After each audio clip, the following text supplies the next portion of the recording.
ವೀಕ್ಷಕರಿಗೆ ಯೂಟ್ಯೂಬ್ ಮಾಮ ಮಾಡುವ ಅನಂತ ವಂದನೆಗಳು. ಇಂದಿನ ವಿಶೇಷವೇನೆಂದರೆ ಬಿಸ್ನೆಸ್ ಟ್ರಿಕ್ಸ್ ಗುರು. ಆಶ್ಚರ್ಯವಾಗಬಹುದು, ಏನಿದು ಬಿಸ್ನೆಸ್ ಟ್ರಿಕ್ಸ್ ಗುರು ಎಂಬುದಾಗಿ ಹೇಳ್ತಿದ್ದಾರಲ್ಲ ಎಂದು ಆಶ್ಚರ್ಯವಾಗಬಹುದು. ಬನ್ನಿ, ಏಕೆಂದರೆ ಕೆಲವರು ತಮ್ಮ ವ್ಯಾಪಾರ ವೃತ್ತಿಯಲ್ಲಿ ಅಣ್ಣ ತಮ್ಮಂದಿರು ಇಬ್ಬರು ವ್ಯಾಪಾರವನ್ನು ಮಾಡುತ್ತಾರೆ. ಅಣ್ಣನ ವ್ಯಾಪಾರ ನಿಧಾನಗತಿಯಲ್ಲಿ ನಡೆಯುತ್ತದೆ, ತಮ್ಮನ ವ್ಯಾಪಾರ ಬಹಳ ಅಭಿವೃದ್ಧಿಯಾಗಿ ಚೆನ್ನಾಗಿ ನಡೆಯುತ್ತಾ ಇರುತ್ತದೆ. ಅಣ್ಣನಿಗೆ ಸಂಸಾರ ಸಾಗಿಸುವುದೇ ಚಿಂತೆ, ಸಾಲ ಅಂಗಡಿಯವರಿಗೆ ಬಾಡಿಗೆ ಕಟ್ಟುವುದೇ ಚಿಂತೆ. ಈ ಥರವಿರುವಾಗ ಒಬ್ಬರು ಬಂದು ಅವನನ್ನು ಕೇಳುತ್ತಾರೆ, ಏನಪ್ಪ ನೀನು ಚಿಂತೆಯಲ್ಲಿ ಇದ್ದೀಯಲ್ಲ ಎಂದು ಹೇಳ್ತಾನೆ. ಆಗ ಅವನು ಹೇಳ್ತಾನೆ, ಏನೋ ನನಗೆ ಗೊತ್ತಿಲ್ಲ, ನಾನು ಹಾಕಿರುವ ಬಂಡವಾಳವೂ ಅಷ್ಟೇ, ನನ್ನ ತಮ್ಮ ಹಾಕಿರೋ ಬಂಡವಾಳವೂ ಅಷ್ಟೇ, ಆದರೆ ನನ್ನ ತಮ್ಮನ ವ್ಯಾಪಾರ ಅಭಿವೃದ್ಧಿ ಆಗುತ್ತಾ ಇದೆ, ನಮ್ಮ ವ್ಯಾಪಾರ ಏನೂ ಮುಂದುವರಿಯುತ್ತಾ ಇಲ್ಲವಲ್ಲ ಎಂದು ನಮಗೆ ಸ್ವಲ್ಪ ಚಿಂತೆ ಆಗಿದೆ, ಏನು ಮಾಡುವುದು ಎಂದು ಕೇಳಿದಾಗ ಅವನ ಆತ್ಮೀಯ ಮಿತ್ರನು ಹೇಳ್ತಾನೆ, ನಿನ್ನ ತಮ್ಮ ನಿನಗೆ ಏನು ಹೇಳಿಲ್ಲವೇ ಎಂದು ಹೇಳ್ತಾನೆ. ಆಗ ಅವನು ಹೇಳ್ತಾನೆ, ನನ್ನ ತಮ್ಮ ನಮ್ಮನ್ನು ಕಂಡರೆ ಅಷ್ಟಕ್ಕಷ್ಟೇ, ಆದ್ದರಿಂದ ಅವನು ನಮಗೆ ಅದರ ಬಗ್ಗೆ ಏನು ಹೇಳಿಲ್ಲ ಎಂದು ಹೇಳ್ತಾನೆ. ಹಾಗಾದರೆ ನೀನು ಒಂದು ಕೆಲಸ ಮಾಡು, ನೀನು ಬಿಸ್ನೆಸ್ ಗುರು ಅಥವಾ ಬಿಸ್ನೆಸ್ ಟ್ರಿಕ್ಸ್ ಗುರು ಅವರ GK ಪ್ರಮೋದ್ ಎಂದು ಹೆಸರು ಕೇಳಿದ್ದೀಯಾ ಎಂದು ಕೇಳುತ್ತಾನೆ. ಆಗ ಅವರು ಹೇಳ್ತಾರೆ, GK ಪ್ರಮೋದ್ ಅವರ ಹೆಸರನ್ನು ನಾನು ಕೇಳಿದ್ದೇನೆ, ಆದರೆ ಅವರು ಏನು ಮಾಡುತ್ತಾರೆ ಎಂದು ಗೊತ್ತಿಲ್ಲವಲ್ಲ ಎಂದು ಹೇಳ್ತಾನೆ. ಆಗ ಬಂದಂಥ ಸ್ನೇಹಿತ ಹೇಳ್ತಾನೆ, ನಿನ್ನ ತಮ್ಮನಿಗೆ ವ್ಯಾಪಾರ ಅಭಿವೃದ್ಧಿಯಾಗಲು ನಮ್ಮ ಮಿತ್ರರಾದಂತಹ GK ಪ್ರಮೋದ್ ಅವರು ಒಂದು ಟ್ರಿಕ್ಸನ್ನು ಹೇಳಿಕೊಟ್ಟಿದ್ದಾರೆ. ಆದ್ದರಿಂದ ಅವನು ಉನ್ನತ ಸ್ಥಾನಕ್ಕೆ ಹೋಗುತ್ತಿದ್ದಾನೆ. ನಿನಗೆ ಗೊತ್ತಿಲ್ಲದೇ ಇರುವುದರಿಂದ ನೀನು ಈ ಥರ ಇದೆಯಾ, ಹಾಗಾದರೆ ಬಾ ಎಂದು ಹೇಳ್ತಾನೆ. ಆಗ ಏನು ಮಾಡುವುದು ಎಂದು ಹೇಳಿದಾಗ ಅವನು ಹೇಳ್ತಾನೆ, ನೋಡು, ಇದೇ ಬಿಸ್ನೆಸ್ ಟ್ರಿಕ್ಸ್ ಗುರು, ಬಿಸ್ನೆಸ್ ಗುರು GK ಪ್ರಮೋದ್ ಅವರು ಬರೆದಿರ್ತಕ್ಕಂತಹ ಪುಸ್ತಕ GK ಪ್ರಮೋದ್. ಈ ಪುಸ್ತಕವನ್ನು ಅವರು ನಿಮಗೆ ಆನ್ಲೈನ್ ಅಥವಾ ಅಮೆಜಾನ್ನಲ್ಲಿ ಕಳಿಸಿಕೊಡುತ್ತಾರೆ. ಇಂತಿಷ್ಟು ಹಣವನ್ನು ಕಟ್ಟಿದರೆ ಸಾಕು. ಮತ್ತು ನೀವು ಪುಸ್ತಕ ತರಿಸುವುದಲ್ಲ, ಪುಸ್ತಕವನ್ನು ಓದಿ ಮತ್ತು GK ಪ್ರಮೋದ್ ಅವರಿಗೆ ಫೋನ್ ಮಾಡಿ ಅಥವಾ ಭೇಟಿ ಮಾಡಿ ನಾವು ಇಂಥ ವ್ಯವಹಾರವನ್ನು ಮಾಡಬೇಕು ಎಂದು ಕೇಳಿದಾಗ ಅವರು ಹೇಳಿಕೊಡುತ್ತಾರೆ ಎಂದು ಅವನು ಹೇಳ್ತಾನೆ. ಆಗ ಆ ವ್ಯಾಪಾರಸ್ಥ GK ಪ್ರಮೋದ್ ಅವರಿಗೆ ಫೋನ್ ಮಾಡಿ ತನ್ನ ಕುಂದು ಕೊರತೆಯನ್ನು ಹೇಳಿಕೊಡುತ್ತಾನೆ. ಆಗ GK ಪ್ರಮೋದ್ ಅವರು ಹೇಳ್ತಾರೆ, ನೀನು ಚಿಂತೆ ಪಡಬೇಡ, ನಾನು ನಿನಗೆ ಎಲ್ಲವನ್ನೂ ಹೇಳಿಕೊಡುತ್ತೇನೆ, ನಾನು ಹೇಳಿದ ಮಾರ್ಗದಲ್ಲೇ ನೀನು ಹೋದರೆ ಸಕ್ಸಸ್ ಆಗುತ್ತೀಯ ಎಂದು ಹೇಳಿದಾಗ ಅವನು ತುಂಬ ಕಷ್ಟದಲ್ಲಿರುವುದರಿಂದ ನೀವು ಹೇಳಿದ ಹಾಗೆ ಆಗಲಿ ಎಂಬುದಾಗಿ ಪ್ರಯತ್ನ ಮಾಡುತ್ತಾನೆ. ಸ್ವಲ್ಪ ಸ್ವಲ್ಪ ಅವರು ಹೇಳಿಕೊಟ್ಟ ರೀತಿಯಲ್ಲಿ ವ್ಯಾಪಾರವನ್ನು ಅಭಿವೃದ್ಧಿ ಮಾಡಲು ಪ್ರಯತ್ನಿಸುತ್ತಾರೆ. ಕಾಲಾನಂತರ ಅವನ ವ್ಯಾಪಾರ ಅವನ ತಮ್ಮನ ಮಟ್ಟಕ್ಕೆ ಇವನ ವ್ಯಾಪಾರವೂ ಬರುತ್ತದೆ, ಆನಂದವೂ ಆಗುತ್ತದೆ. ಇಂಥ ಮಾತನ್ನು ನಾವು ಹೇಳಲು ನಿಮಗೆ ಇಚ್ಛಿಸುತ್ತಿದ್ದೇವೆ. GK ಪ್ರಮೋದ್ ಅವರು ಸರಳ ವ್ಯಕ್ತಿ ಮತ್ತು ವಾಕ್ಚಾತುರ್ಯ ಮತ್ತು ಅದ್ಭುತವಾದಂತಹ ವ್ಯಾಪಾರದಲ್ಲಿ ಟ್ರಿಕ್ಸ್ ಅನ್ನು ಕಲಿತಿದ್ದಾರೆ. ಇವರು ಅನೇಕ ಕಡೆಗಳಲ್ಲಿ ತಾವು ಹೋದಾಗ ತಮ್ಮ ವ್ಯಾಪಾರವನ್ನು ಹೇಗೆ ಮಾಡುವುದು, ಹೇಗೆ ಅಭಿವೃದ್ಧಿ ಮಾಡುವುದು, ಲಕ್ಷಾಂತರ ರೂಪಾಯಿ ಕಳೆದುಕೊಂಡೆ ಎಂದು ಚಿಂತೆಯಲ್ಲಿ ಮುಳುಗಬೇಡಿ. ಬನ್ನಿ, ನೀವು ಅಭಿವೃದ್ಧಿಯಾಗಿ ನಿಮ್ಮ ಸುಖ ಸಂಸಾರವನ್ನು ಆನಂದವಾಗಿ ಕಳೆಯಿರಿ ಎಂದು ಅವರು ಹೇಳುತ್ತಾರೆ. ನಮಗೆ ಸಂತೋಷವಾದ ವಿಚಾರವನ್ನು ನಿಮ್ಮ ಜೊತೆ ಹಂಚಿಕೊಳ್ಳಲು ನಾವು ಇಷ್ಟಪಡುತ್ತೇವೆ. ಯಾರೇ ಆಗಲಿ, ನೀವು ಎಷ್ಟೇ ಬುದ್ಧಿವಂತರಾಗಿದ್ದರೂ ವಾಕ್ಚಾತುರ್ಯ ಇಲ್ಲದೆ ಹೋದರೆ ನೀವು ಹೇಳಿದರೆ ಕೆಲವರಿಗೆ ಅರ್ಥವಾಗುವುದಿಲ್ಲ. ವಾಕ್ಚಾತುರ್ಯದಿಂದ ಹೇಳಿದರೆ ಮತ್ತೆ ಮತ್ತೆ ಕೇಳಬೇಕು, ಮತ್ತೆ ಮತ್ತೆ ಅವರು ಹೇಳಿದ ಕಾರ್ಯವನ್ನು ನಾವು ಮಾಡಬೇಕು ಎಂದು ನಮಗೆ ಮನಸ್ಸಿಗೆ ಆನಂದವನ್ನು ಉಂಟು ಮಾಡುತ್ತದೆ. GK ಪ್ರಮೋದ್ ಅವರು ನಮ್ಮ ಆತ್ಮೀಯ ಸ್ನೇಹಿತರು ಮತ್ತು ಅವರನ್ನು ನಾವು ಬಹಳ ವರ್ಷಗಳಿಂದ ಜೊತೆಯಲ್ಲಿ ಕಾಲ ಕಳೆದಿದ್ದೇವೆ. ಆನಂದವಾಗಿ ಅವರು ಮಾತನಾಡುವ ಒಂದೊಂದು ಮಾತು ಸಹ ಬಹಳ ಅದ್ಭುತವಾಗಿರುತ್ತದೆ.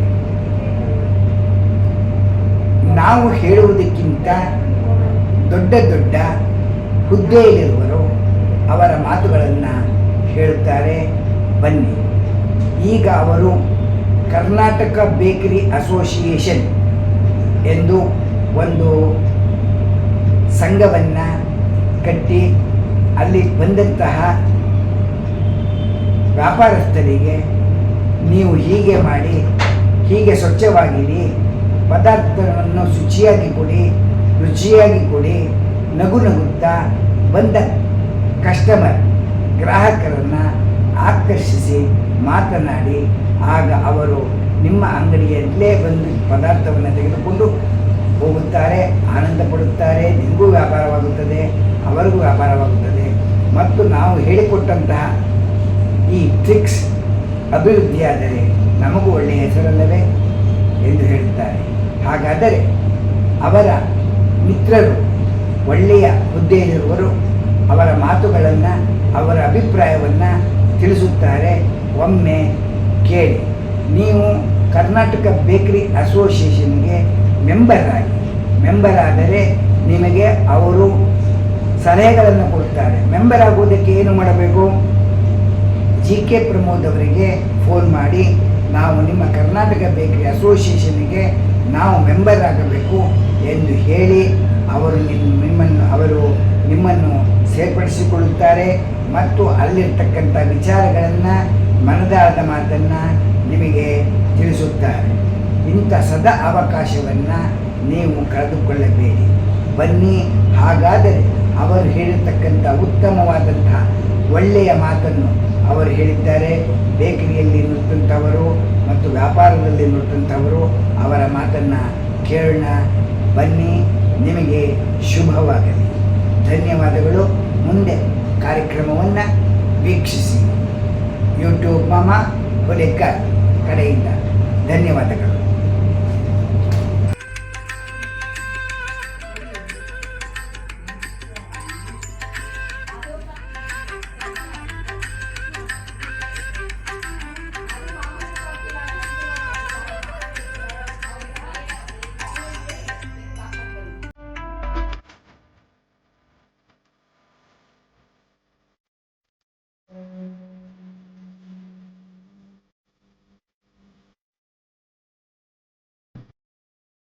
ನಮ್ಮ ಶ್ರಮಜೀವಿ, ನಮ್ಮ ಸಂಸ್ಥೆಯ ಶ್ರಮಜೀವಿ ಅಂತಂದ್ರೆ ಅದು ದೀಪಕ್ಷ ಅವರು ಈ ಪುಸ್ತಕವನ್ನು ಬಿಡುಗಡೆ ಮಾಡಬೇಕು ಅಂತ ಹೇಳಿ ಬಿಡುಗಡೆಯಾದಂತಹ ಈ ಕೃತಿ ಮಾರಾಟಕ್ಕೆ ಲಭ್ಯವಿದೆ. ಆಸಕ್ತರು ಈಗ ಯಾರು ತಮ್ಮ ಬಳಿ ಈ ಪುಸ್ತಕ ಇಲ್ಲ, ಬಹಳ ಚೆನ್ನಾಗಿ ಮಾರಾಟ ಆಗ್ತಿದೆ, ಒಳ್ಳೆ ವಿಷಯ ಕೂಡ ಅದರಲ್ಲಿದೆ. ಹಾಗಾಗಿ ಯಾರಿಗೆ ಆಸಕ್ತಿ ಇದೆ ಬಂದು ಓದಬೇಕು. ಇದರಲ್ಲಿ 2 ಭಾಗ ಇರುತ್ತೆ. ಒಂದು ಬಿಫೋರ್ ಸೆಕೆಂಡ್ ಗೇರ್ ಅಂತ, ನೆಕ್ಸ್ಟ್ 2ನೇ ಭಾಗ ಆಫ್ಟರ್ ಸೆಕೆಂಡ್ ಗೇರ್ ಅಂತ, 3ನೇ ಭಾಗ ಆಫ್ಟರ್ ಬಿಸ್ನೆಸ್ ಗುರು ಅಂತ ಚಾಲೆಂಜ್ ಕೊಟ್ಟಿದ್ರು ಬೇರೆ ಹೇಳೋರು. ಈಗ ನೀವು ಪಾಠ ಮಾಡಿ ಅವ್ರು ಸಕ್ಸಸ್ ಮಾಡ್ತೀಯ ಅಂತ ಮಾಡಿದ್ವಿ. ಆ ಲರ್ನಿಂಗ್ಸ್ ಇತ್ತು. ಆ ಲರ್ನಿಂಗ್ಸ್ ಒಂದು it took a shape of a book and that book was released in 2010 by doctor Veerendra Hegde in Dharmasthala. ಇದೆ ಆ ಸೆಕೆಂಡ್ ಗೇರ್ ಇಂಗ್ಲಿಷ್ ಅಲ್ಲಿ ಪುಸ್ತಕ ಇದೆ. ಇದು ನನ್ನ story pre second gear. So ಈಗ ಬಿಸ್ನೆಸ್ ಗುರು, ಈ ಬಿಸ್ನೆಸ್ ಗುರು ಯಾಕೆ ಬಂತು? 15 ವರ್ಷದಿಂದ ಪುಸ್ತಕ ಬರೆದಿರ್ತೀವಿ. ಆವಾಗ ಸಿಕ್ಕಿದ್ದೆ ನಮ್ಗೆ ಶರತ್ ಎನ್ಎಸ್. ಇಲ್ಲ ಕೂತಿದ್ದಾರೆ, ಅವ್ರಿಗೊಂದು ಚಪ್ಪಾಳೆ ಹೊಡೆದು. ಒಂದು ಮನೆ, ಒಂದು ಎಂಟರ್ಪ್ರಿನರ್, ಒಂದು ಸಪ್ನಾ ಬುಕ್. 3ನೇದು ಸಪ್ನಾ ಬುಕ್ ಯಾವ್ದಿರ್ಬೇಕು ಅಂದ್ರೆ ಬಿಸ್ನೆಸ್ ಗುರು. ಹೇಳೋದು ಇಂಟ್ರಾಪ್ರೆನರ್ ಅಂತ. ಸಂಸ್ಥೆಯಲ್ಲಿ ಬೆಳೆಯೋದಕ್ಕೂ ಸಹ ಮ್ಯಾನೇಜ್ಮೆಂಟ್ ಕಾನ್ಸೆಪ್ಟ್ ಬೇಕು, ಅದಕ್ಕೂ ಸಹ ಬಿಸ್ನೆಸ್ ಗಳು. ಈಗ ನಮ್ಮ ಬುಕ್ ನ ಉಡಾನ್ ಅನ್ನೋ ಕಂಪನಿ, ಅವರು ಡಿಸ್ಟ್ರಿಬ್ಯೂಟರ್ ಆಫ್ ಫುಡ್ ಪ್ರಾಡಕ್ಟ್ಸ್, 5,000 ಜನ ಅವರು ಕಸ್ಟಮರ್ಸ್ ಇದ್ದಾರೆ. ಲಕ್ಕಿ ಡ್ರಾ ಮಾಡಿ ನಮ್ಮ ಪುಸ್ತಕನ ವಿತರಣೆ. ಇವರು ಈ ಪುಸ್ತಕ ಓದಿದ ನಂತರ 50 ಜನ ಇದ್ರು ಅವರಲ್ಲಿ. ಅವ್ರಿಗೆ ಯಾವ್ದೋ ಒಂದು ಇದ್ರ ಮೇಲೆ ಸಣ್ಣ ಎಕ್ಸ್ಪೆರಿಮೆಂಟ್, ಒಂದು ಪ್ರಾಕ್ಟಿಕಲ್ ನಾಲೆಡ್ಜ್ ಬೇಕಾಗಿತ್ತು. ನೀವು ಏನಾದ್ರು ಆ ಭಾಗಕ್ಕೆ ಹೋಗಿ ಸಿಬಿಐ ವರ್ಕ್ಶಾಪ್ ತರ ಒಂದಿನದ ಮಟ್ಟಿಗೆ ಎರಡು ಮಾಡಬಹುದಾ? ಮಾಡಿದ್ರೆ ಒಳ್ಳೆ ಐಡಿಯಾ ಅಂತ ನನಗೆ ಅನ್ಸುತ್ತೆ. ನಾನು ಅವರಲ್ಲಿ ಮನವಿ ಹಾಕ್ತೀನಿ, ದಯವಿಟ್ಟು ಮಾಡೋಣ ಸರ್, ಡಿಸ್ಕಸ್ ಮಾಡಿ ಅನುಮತಿ ಕೊಡಿ. You can do hubs north, south, east, west. ಒಳ್ಳೆ ಪ್ರಯತ್ನ ಕನ್ನಡದಲ್ಲಿ ಉದ್ಯಮಿಗಳಾಗಬೇಕು. ಇವತ್ತು ಅಗತ್ಯ ಅಷ್ಟೇ ಅಲ್ಲ, ಅದು ಅನಿವಾರ್ಯ. ಯಾಕೆಂದ್ರೆ ಪಿಂಕ್ ಸ್ಲಿಪ್ ಗಳ ಸಂಖ್ಯೆ ಜಾಸ್ತಿ ಆಗ್ತಿದೆ. ಸೊ ಅದನ್ನ ಕಡಿಮೆ ಮಾಡಬೇಕು ಅಂದ್ರೆ ಇದೇ ಮಾರ್ಗದರ್ಶನ ಅಥವಾ ಇದೇ ಮಾರ್ಗ ಅಂತ ಹೇಳಿ ನಾನು ಹೇಳ್ತೀನಿ. Congratulation.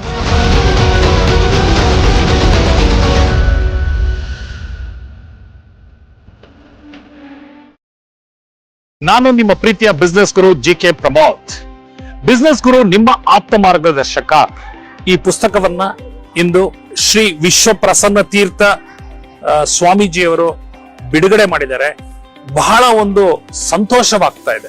MBA for non MBAs ಅಂದ್ರೆ MBA ಮಾಡದೇ ಇರೋರಿಗೆ MBA ಕಾನ್ಸೆಪ್ಟ್ ಗಳನ್ನ ತಿಳ್ಕೊಳ್ಳಿ ಅಂತ ನನ್ನ ಜೀವನದಲ್ಲಿ ಅನೇಕ ಬಿಸ್ನೆಸ್ ಗಳನ್ನ ಕಟ್ಟಿ, ಅದರಲ್ಲಿ ಎಕ್ಸ್ಪೆರಿಮೆಂಟ್ ಗಳನ್ನ ಮಾಡಿ, ಅದರಲ್ಲಿ ಫೇಲ್ಯೂರ್ ಗಳನ್ನ ಮಾಡಿ, ಇವಾಗ ಅನೇಕ ಬ್ರ್ಯಾಂಡ್ ಗಳನ್ನ ಹುಟ್ಟು ಹಾಕಿರುವಂತಹ ಅನುಭವಗಳನ್ನ ಈ ಬಿಸ್ನೆಸ್ ಅಲ್ಲಿ ಶೇರ್ ಮಾಡ್ತಾ, ಪ್ರತಿಯೊಬ್ಬರು ಪ್ರಾಕ್ಟಿಕಲ್ ಆಗಿ ಬಿಸ್ನೆಸ್ ಪ್ಲಾನ್ ಅನ್ನ, ಅವರ ಬಿಸ್ನೆಸ್ ಜಾತಕವನ್ನ ಅವರೇ ಬರೆದುಕೊಳ್ಳಬಹುದು. ಹೊಸ ವರ್ಷಕ್ಕೆ ಇದರಂತ ಗಿಫ್ಟ್ ಇನ್ನೊಂದಿಲ್ಲ ಕಣ್ರಿ. ನಿಮ್ಮ ಸ್ನೇಹಿತರಿಗೆ ಅಥವಾ ಕಾರ್ಪೊರೇಟ್ ಗಳಲ್ಲಿ ನಿಮ್ಮ ಡಿಸ್ಟ್ರಿಬ್ಯೂಟರ್ ಗಳಿಗೆ ಇದನ್ನ ಗಿಫ್ಟ್ ಆಗಿ ಕೊಟ್ರೆ ಅವರುಗಳು ಅವರ ಬಿಸ್ನೆಸ್ ಪ್ಲಾನ್ ಅನ್ನ ಅವರೇ ತಯಾರಿ ಮಾಡ್ಕೊಳ್ಬಹುದು ಅಂತ ಹೇಳಲಿಕ್ಕೆ ನನಗೆ ಹೆಮ್ಮೆ ಆಗುತ್ತೆ. ಧನ್ಯವಾದ.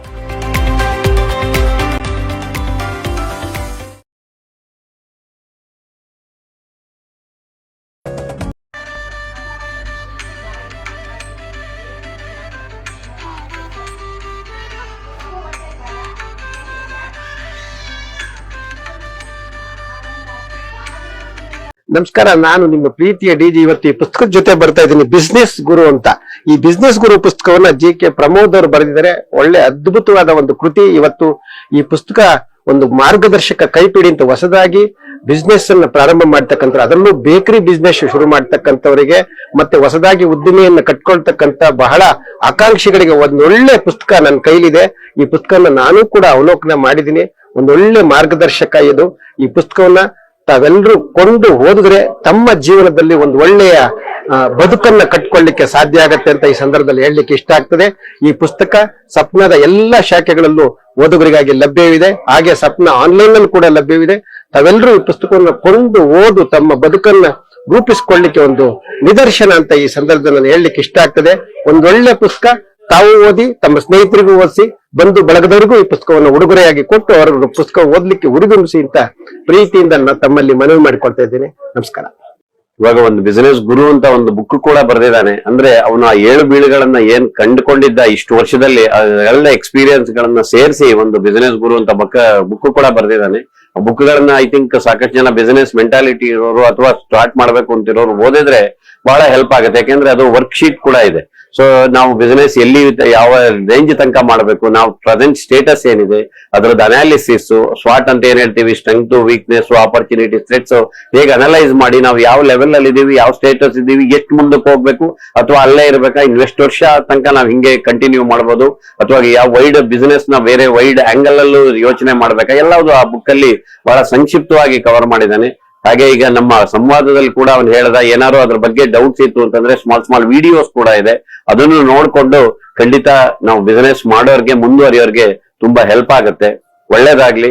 All the best Pramod for your thing and will always whatever is there will go together. Thank you. ಎಷ್ಟೋ ಜನ ವ್ಯಾಪಾರ ಮಾಡ್ಬೇಕು ಅಂತ ಇರ್ತಾರೆ, ಕನಸು ಕಾಣ್ತಾ ಇರ್ತಾರೆ. ಅವ್ರ ಹತ್ರ ದುಡ್ಡು ಇರುತ್ತೆ, ಶಕ್ತಿ ಇರುತ್ತೆ, ಆಮೇಲೆ ಜಾಗ ಇರುತ್ತೆ. ಬಟ್ ಅದನ್ನ ವ್ಯಾಪಾರ ಯಾವ ತರ ಮಾಡಬೇಕು, ಹೆಂಗ್ ಮಾಡಬೇಕು ಅನ್ನೋದು ಸ್ವಲ್ಪ ಅವ್ರಿಗೆ ಹಿಂದೇಟಾಗ್ತಾ ಇರ್ತಾರೆ.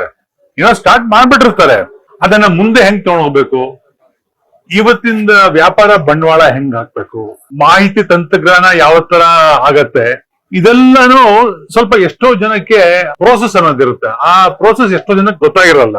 ಸೊ ಅದಕ್ಕೆ ಏನ್ ಮಾಡ್ತಾರೆ, ಕೆಲವೊಬ್ಬರ ಹತ್ರ ಮಾತಾಡ್ತಾರೆ, ಕೆಲವೊಬ್ರು ಸ್ವಲ್ಪ ಟ್ರೈನಿಂಗ್ ಹೋಗ್ತಾರೆ, ಇನ್ನೊಂದ್ ಸ್ವಲ್ಪ ಜನ ಏನ್ ಮಾಡ್ತಾರೆ, ಬುಕ್ಗಳು ಓದ್ತಾರೆ. ಬುಕ್ಗಳು ಓದ್ಬಿಟ್ರೆ ವ್ಯಾಪಾರ ಮಾಡ್ಬೋದಾ?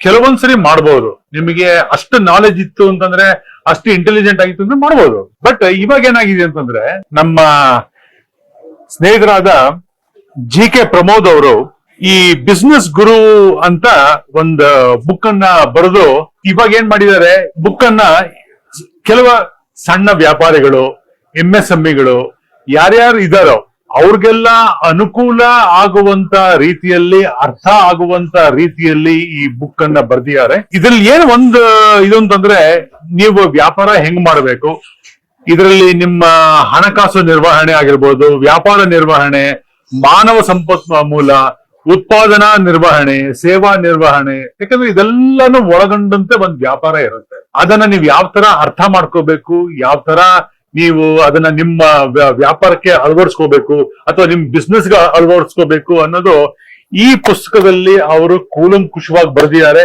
ಅದ್ರ ಜೊತೆಗೇನೆ ಒಂದು ಇಂಪಾರ್ಟೆಂಟ್, ಈ ಬುಕ್ ಓದ್ಬೇಕಾದ್ರೆ ನಾನು ಗಮನಿಸಿದ ಅಂಶ ಏನು ಅಂತಂದ್ರೆ, ಇಲ್ಲಿ ಸ್ವಾಟ್ ಅನಾಲಿಸಿಸ್ ಅಂತ ಹೇಳ್ತಾರೆ.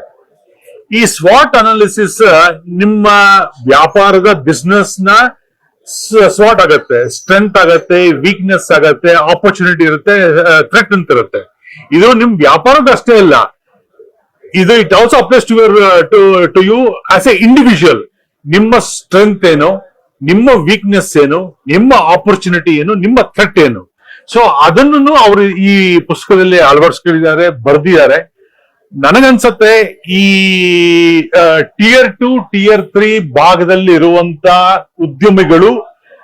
ಉದ್ಯಮಿಗಳು ಆಗೋಗ್ಬೇಕು ಅಂತ ಬಯಸ್ತಾ ಇರೋರು, ಇದನ್ನ ವ್ಯಾಪಾರ ಮಾಡ್ಬೇಕು ಅನ್ಸಿರೋರು ಈ ಬುಕ್ ಅನ್ನ ತಾವು ಇದನ್ನ ಕೊಂಡ್ಕೊಂಡು ಇದನ್ನ ಓದಿ ನಿಮ್ಮ ಬಿಸ್ನೆಸ್ ಗಳಿಗೆ ಅಳವಡಿಸ್ಕೋಬೇಕು ಅಂತ ನಾನು ಕಳಕಳಿಯಿಂದ ಮನವಿ ಮಾಡ್ತೇನೆ. ನಮಸ್ಕಾರ.